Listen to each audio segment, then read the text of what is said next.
ان اللہ بالغ امری، اللہ اپنے کاموں کو پورا کرتا ہے۔ قد جعل اللہ لکل شیء قدرا، مقرر کیا اللہ نے ہر کام کا وقت طے کر کے۔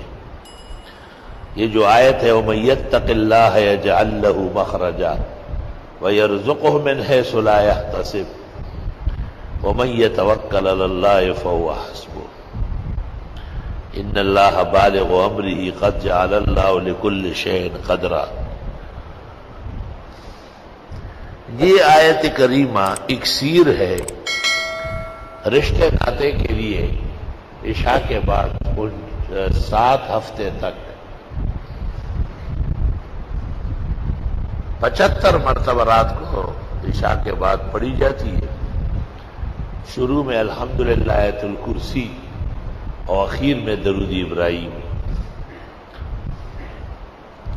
بزرگان دین کا تجربہ ہے کہ اللہ تعالیٰ ایسے شخص کو نیک صالح رشتہ نصیب کر دے گا، عورت بھی پڑھے اور مرد بھی پڑھے۔